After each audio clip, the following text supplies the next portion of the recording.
Hey, what's going on? I'm Dr. Boyce Watkins from Your Black World and the Black Business School. I was doing a video earlier and my Wi-Fi went crazy, but I had a couple more things to add to what I was talking about with Jay-Z.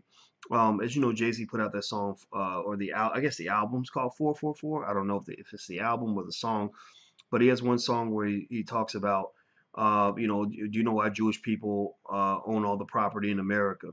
And then that's when he goes into talking about wealth building and throwing away your money in the strip club and why that is not a smart economic decision and why investing is the best way to go. And of course, I'm excited about that because my PhD's in finance, and that's the thing. That's what I talk about. That's my thing, and I just love. I love when hip hop artists kind of get that message because the very same principles that led to those record labels and movie studios to have the power to create brands and change minds and push music around the world. That comes from understanding wealth building. Hold on to your money and position your money so your money can grow. So I love the way Jay was kind of breaking it down. I think it was great. What he's really saying in the song is you want to think like an investor. People who think like investors get ahead in the world. People who throw their money away or do not get ahead. So never ever think that a guy is cool or intelligent because he brags about how much money he spent at the club or how much money he threw away. Like I feel like I might give away $1 million, whatever that that song. That's not really something to brag about. It makes you look silly. It makes you look like an economic whore, because you're taking what's valuable and you're giving it away cheap. And then other people are taking what you gave away and they're doing more with it. They're taking care of their family. And you can't take care of your family now because you gave everything that you had away to the next man. That doesn't make any sense. So, anyway, in this song, I couldn't help but notice that now online there's sort of a conversation or debate as to whether or not Jay-Z was anti-Semitic because he started the song with the lyric, "Do you know why Jewish people have own all the property in America?" There's nothing wrong with what he said. It'd be different if he said, "Do you know why Jewish people have big noses and stink?" or something. I mean, if he said something like that, that's a problem. But he gave a very positive stereotype, which says that their community is a community to be envied. Their community to be looked at in a specific way when it comes to money because they know how to get money, how to keep money, how to grow money. So there's nothing wrong with what he said. But I'm seeing a lot of people are trying to accuse him of being anti-Semitic. Now, here's where that's a problem. Not only is it a problem because it wasn't a bad stereotype, what he said was fine, but it's also a problem because, wait a minute, isn't it all those Jewish record label executives who run the music industry and the entertainment industry where they're constantly portraying black men as thugs and killers and gangsters? Isn't isn't there a substantial ownership of these record labels that push out music, promoting artists who refer to black people as niggers on a regular basis?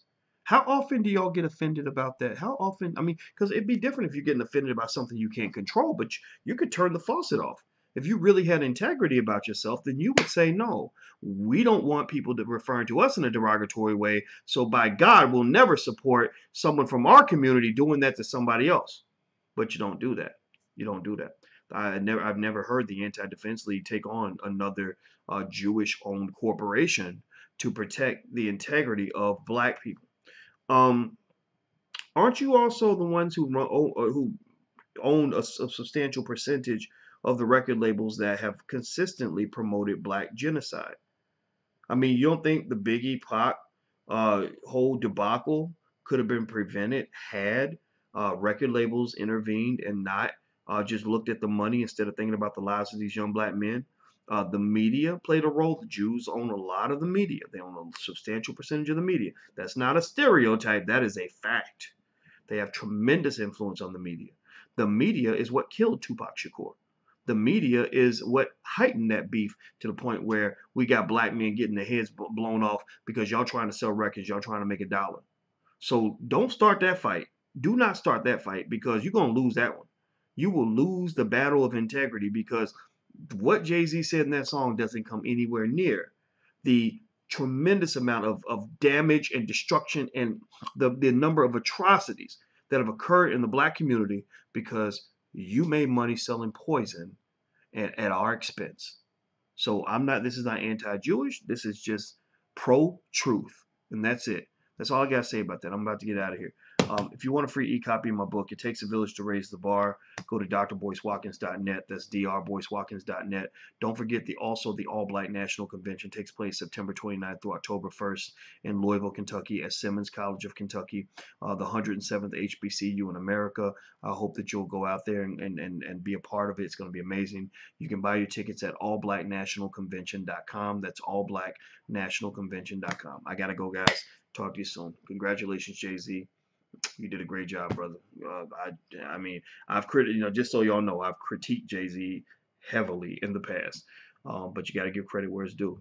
He delivered on this, and I respect him for it. So talk to you guys soon. Take care. Peace.